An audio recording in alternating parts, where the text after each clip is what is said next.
أعوذ بالله من الشيطان الرجيم. بسم الله الرحمن الرحيم. قال يا قوم أرأيتم إن كنت على بينة من ربي ورزقني منه رزقا حسنا وما أريد أن أخالفكم إلى ما أنهاكم عنه إن أريد إلا الإصلاح ما استطعت وما توفيقي إلا بالله علیہ توکلت وإلیہ انیب۔ اس نے کہا، اے میری قوم کے لوگو، تم نے یہ بھی سوچا کہ اگر میں اپنے رب کی طرف سے ایک روشن دلیل پر ہوں اور اس نے اپنی طرف سے مجھے اچھا رزق بھی عطا فرمایا تو کیا میں راہ حق اختیار نہ کروں؟ اور میں یہ نہیں چاہتا کہ جن باتوں سے میں تمہیں روکتا ہوں اس کے خلاف چلوں۔ میں تو اصلاح چاہتا ہوں جہاں تک میرے بس میں ہے، اور میرے لیے سازگاری اللہ ہی کی مدد سے ممکن ہے۔ اسی پر میں نے بھروسہ کیا اور اسی کی طرف میں رجوع کرتا ہوں۔ سورہ ہود کی 88 نمبر کی آیت ہے۔ حضرت شعیب علیہ السلام اور ان کی قوم کا تذکرہ چل رہا ہے۔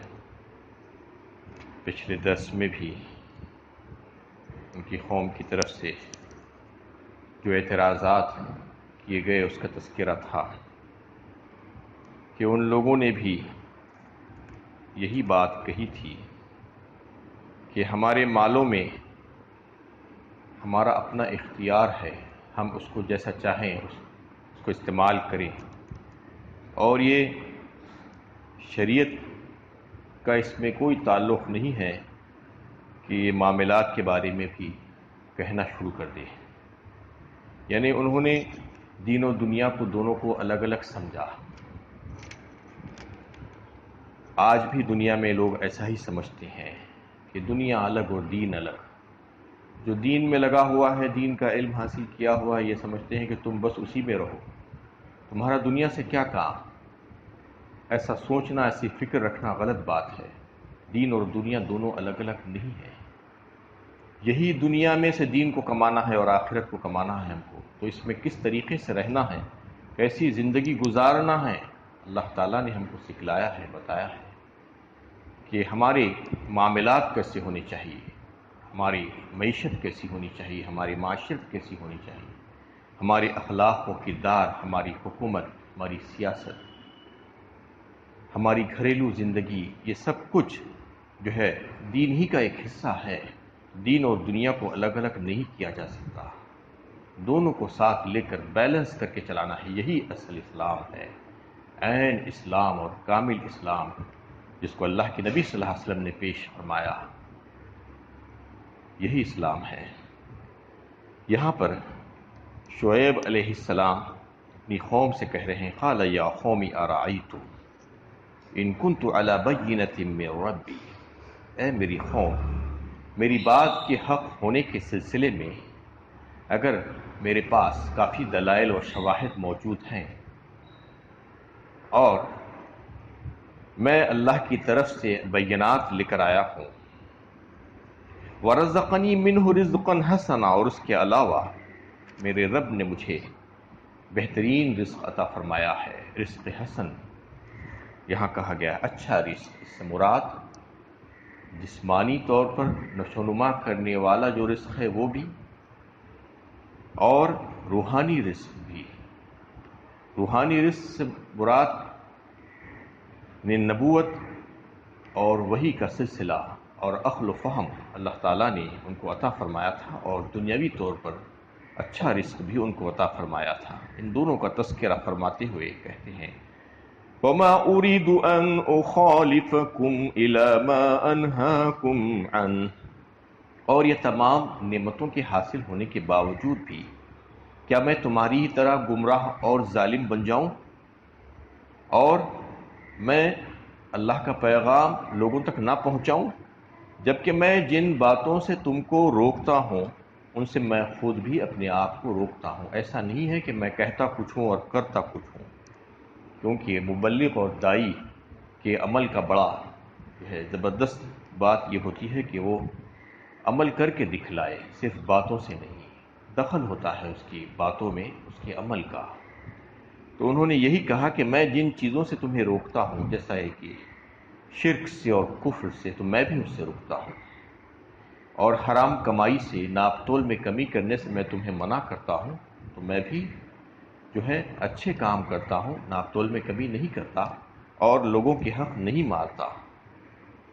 تو تم کو کوئی اختیار نہیں ہے اب کہ مجھے کوئی کچھ برا بلا کہو۔ اگر میں ایسا نہیں کرتا ہوتا تو پھر یہ بات ہو سکتی تھی کہ تم مجھے پکڑ سکتے تھے۔ ان اريد الا الاصلاح ما استطعت، اور میں یہ ساری مشقت اور محنت جو جھیل رہا ہوں تمہاری خاطر، یہ جد و جہد جو کر رہا ہوں، وہ صرف اس لیے کہ تمہاری اصلاح ہو جائے۔ اصلاح بھی اتنی ہی میں چاہ سکتا ہوں جتنا مجھ میں طاقت ہے، یعنی ایسا نہیں ہے کہ میں اپنی طاقت سے زیادہ کر سکتا ہوں۔ اپنی کمزوری اور عاجزی اور بے بسی کا اظہار ایک نبی بھی کر رہے ہیں، کیونکہ ہر ایک عاجز اور کمزور ہے اللہ کے سامنے۔ انہوں نے اس کا اظہار کیا کہ میں تمہاری اصلاح کی جو کوشش کر رہا ہوں، میری طاقت اور استطاعت کے مطابق ہی کر رہا ہوں۔ وما توفیقی الا باللہ، اور یہ کہ یہ میرے بس میں نہیں ہے کہ جب تک کہ اللہ نہ چاہے، اللہ تعالیٰ کی توفیق سے کر رہا ہوں۔ جو کچھ بھی انسان کرتا ہے اس کو یہ سمجھ لینا چاہیے کہ اس کا ذاتی کمال نہیں ہے۔ جو کچھ بھی صلاحیتیں، جو محنت انسان کرتا ہے، وہ اللہ کی توفیق ہی سے کرتا ہے۔ یہ بات اگر اس کے سمجھ میں آ جائے گی تو اس کی اکڑ اور اس کا تکبر ختم ہو جائے گا۔ علیہ توکلت والیہ انیب، اور پھر میں اسی پر بھروسہ کیا ہوں اور اسی کی طرف میں رجوع کرتا ہوں۔ میرا معاملہ تو ایسا ہے کہ میں ہر بات میں میرے رب پر بھروسہ کرتا ہوں اور اس کی رہنمائی میں کام کرتا ہوں، اور اسی کی طرف میں اپنے سارے معاملات کو رجوع کرتا ہوں۔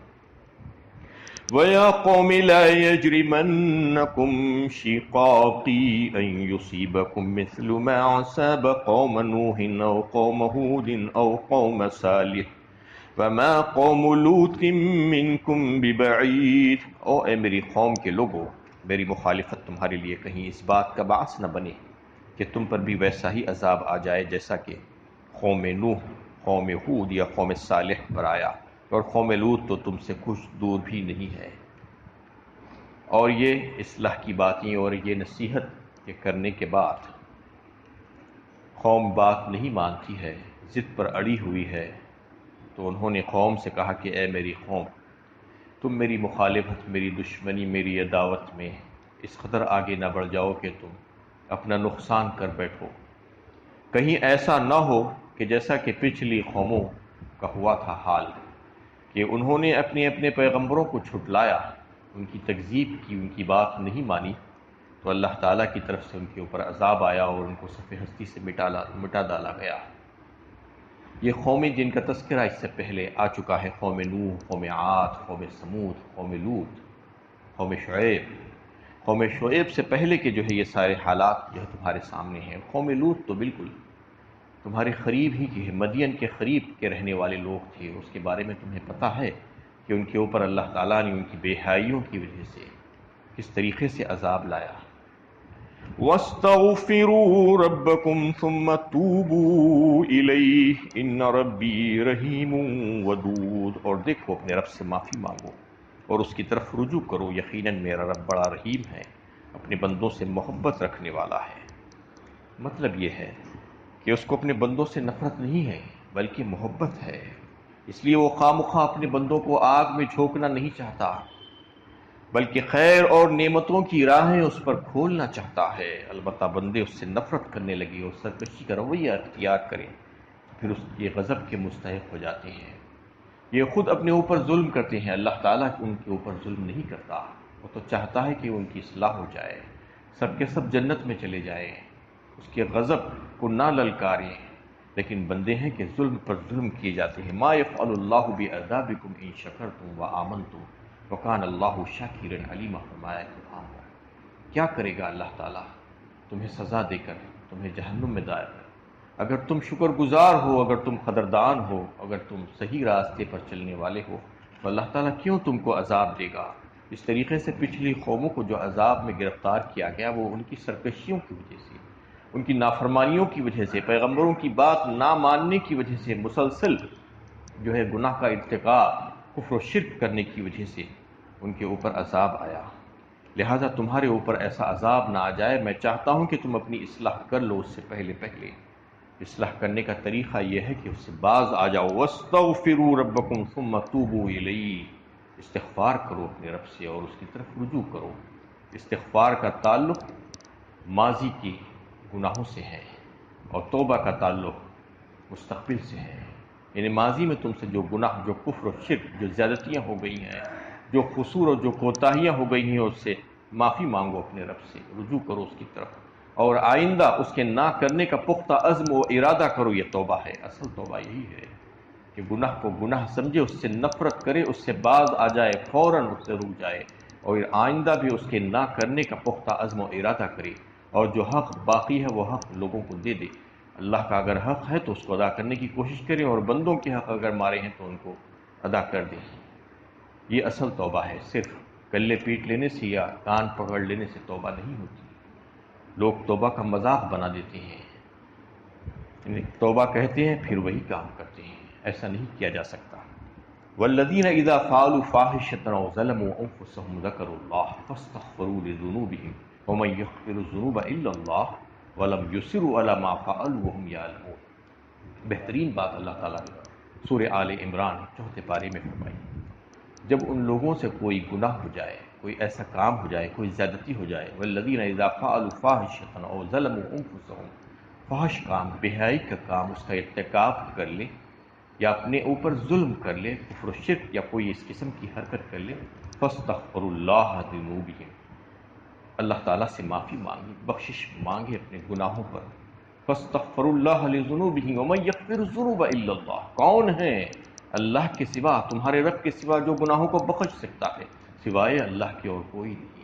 تم اسی کی طرف رجوع کرو، تم اپنا تعلق اس کے ساتھ جوڑ لو۔ جو بندہ توبہ کر لیا ہے اور توبہ کر کے معاف کرنے کا اختیار جس کے پاس ہے سوائے اللہ کے، اس سے رجوع ہو جائے، تو پھر اس میں رکاوٹ کیا ہے؟ کوئی رکاوٹ نہیں ہے، بشرطے کہ تم سچے دل کے ساتھ اس سے رجوع ہو جاؤ۔ وَمَن یغفر الذنوب الا اللہ وَلَمْ يُصِرُّوا عَلَى مَا فَعَلُوا، لیکن اڑو مت، جو اڑ جاتے ہیں اپنے گناہ پر، گناہ کے کرنے کے بعد اللہ سے معافی نہیں مانگنا چاہتے، پھر ان کو توفیق نہیں ہوتی۔ وَلَمْ يُصِرُّوا عَلَى مَا فَعَلُوا وَهُمْ يَعْلَمُونَ، جبکہ وہ جانتے ہیں کہ انہوں نے کیا کیا ہے، اس کے باوجود وہ گناہوں پر اڑتے ہیں اور اپنے گناہوں کو جسٹیفائی کرنے کی کوشش کرتے ہیں کہ ہم نے فلاں ایسا نہیں کیا، ویسا نہیں کیا۔ نہیں، بلکہ جیسے ہی گناہ ہو اللہ سے رجوع ہو جائے، اس سے معافی مانگے، اس سے توبہ کرے۔